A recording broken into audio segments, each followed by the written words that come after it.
For the past week or so, protests have been rumbling on inside Iran.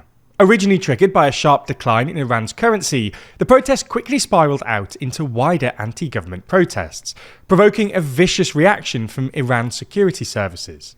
At least 8 protesters and 2 security agents have been killed, but 8 days in, the protests seem to be intensifying rather than mellowing. So in this video, we thought we'd take a look at this latest round of protests and whether they could finally force regime change.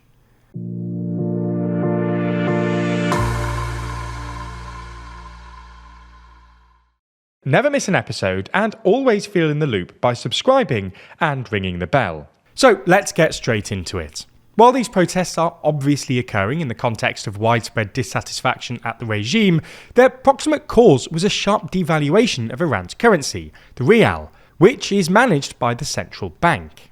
For context, in late December, the rial's exchange rate fell to an all-time low of about 1.4 million to the US dollar, down from about 800,000 to the dollar in June. This devaluation was in part a reflection of the fact that, thanks to a combination of war and sanctions, the Iranian economy just isn't doing great at the moment, with the World Bank forecasting a contraction of 1.7% in 2025 and then 2.8% in 2026. It's also a consequence of the fact that oil revenues, Iran's main source of foreign currency, and thus one of the key determinants of the rial's value, have been falling recently, both because of falling global prices and reduced demand from China, which has long been Iran's biggest buyer.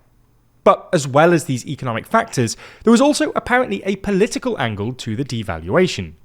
According to some analysts, Iranian exporters had started to doubt that the central bank would be able to maintain the existing exchange rate, and were thus refusing to convert their foreign currency earnings into rial until they offered a better exchange rate, despite the fact they're obliged to do so.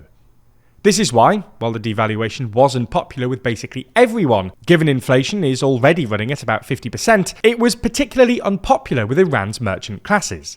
They felt that big exporters, which are generally well-connected or state-owned companies, had essentially blackmailed the central bank into allowing a devaluation at the expense of smaller businesses, who rely more on imports. Anyway, this is why the protests originated in markets and bazaars, with the first protest kicking off amongst shopkeepers in Tehran's Grand Bazaar on December the 28th, before spreading to other bazaars and universities across the country. The protests quickly spread across the country, with protests popping up across the north and west, but they were originally pretty small scale, and mostly focused on economic issues. At this point, the protests more resembled the 2018 protests, which were led by merchants and students, but remained mostly peaceful. However, things escalated dramatically on December the 31st, when security forces opened fire on protesters in a number of rural areas, incurring a number of fatalities. Unfortunately for the Ayatollah, this vicious crackdown by the security services apparently backfired, and several funerals for slain protesters transformed into violent anti-regime protests on January 1st and 2nd. This is when US President Donald Trump started talking about intervening on behalf of the protesters, warning via Truth Social that the United States of America is, quote, locked and loaded. These more violent protests then spread from rural areas and towns to Iran's big cities, and videos posted to social media over the past couple of days have shown protesters battling with Iran's security services in Tehran. The breadth of the protests is pretty stunning. There have now been at least sporadic protests in almost every urban settlement in Iran. In this respect, the protests are beginning to look less like the 2018 protests and more like the protests we saw in 2022 and 2023 after the death of Mahsa Amini at the hands of Iran's so-called morality police, which quickly escalated into nationwide protests explicitly aimed at toppling the regime. So, what happens next? Well, history doesn't bode well for the protesters. We've seen recurring anti-government protests in Iran since really the early 2010s, reliably accompanied by excited chatter about the imminent prospect of regime change. There were the 2009 protests after Mahmoud Ahmadinejad claimed victory in the presidential election, despite several reported irregularities, followed by further protests in 2010, 2011 and 2012. There were then the pro-monarchy Cyrus the Great protests in 2016, protests against economic mismanagement in 2018, the appallingly violent Bloody November protests in 2019, when security forces killed something like 1,500 anti-regime protesters, and then, of course, the Mahsa Amini protests a couple of years ago. Every time, however, the regime has responded with a violent crackdown that ultimately snuffed out the protests and allowed the regime to hang on to power. Get the idea. History suggests we should take the prospect of protest-induced regime change in Iran with at least a pinch of salt. Nonetheless, at the risk of sounding naive, there do seem to be causes for optimism this time around. For starters, the regime has been utterly embarrassed. The Ayatollah and his clerical cronies used to justify much of their political and economic repression on the grounds that this was all necessary to protect Iran against Israel and/or the US. But they've utterly failed in this respect.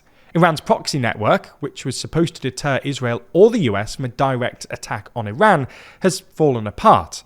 Iran's main regional ally, Syrian dictator Bashar al-Assad, was suddenly ousted a year and a bit ago, and Iran's military was unable to defend against the Israeli and American air assault we saw last year. Not only does this mean that the regime has failed to do the one thing they promised the Iranian public they would, that is, protect Iran from Israel and the US, this failure has also provoked a fair amount of intra-elite infighting. More hardline elements, especially in the Iranian Revolutionary Guard Corps, have argued that the Ayatollah should just dash for a nuclear bomb, while more moderate elements argue that, given the failure of Iran's deterrent strategy, it's time to essentially sue for peace and sanctions relief. These divisions have become remarkably public. Ayatollah Khamenei said a couple of days ago that, quote, rioters must be put in their place, while Iran's reformist president Masoud Pezeshkian took a markedly softer tone, admitting that he had, quote, no ideas for solving Iran's many problems. Pezeshkian even took a thinly veiled jab at the Ayatollah, stating that, quote, any policy in the society that is unjust is doomed to fail, and that, quote, we must listen to the people. All in all, while history doesn't bode well for the protesters, it does feel like the regime are slightly running out of road, especially given the ever-escalating economic crisis. If you're interested in this, in the latest issue of our magazine, we discuss every major election that happened in 2025, running through races in Poland, Australia, Canada, Singapore, Germany, Japan, Norway, South Korea, the Netherlands, Argentina, Bolivia, Cameroon, Czechia and Jamaica, helping you to catch up on stories you might have missed, as well as understanding the trends taking place around the world. There's so much more in this issue too. In addition to our cover story about the new Middle East, there's also full sections dedicated to UK, EU and global news. The EU section includes our interview with fellow creator Money and Macro, where we discuss how to fix the European economy, Macron's fall from grace, and how Albania has implemented an AI minister. The global section discusses why Trump's mandate isn't quite what it seems, how politicians conquered social media, plus our election summary I just mentioned. And our UK section runs through the rise of the new left, why next year's elections are critical at all levels, as well as the strategy Starmer ought to take to maintain power, and Farage to gain power. Subscribers to Too Long automatically get 20% off every copy as long as they stay subscribed.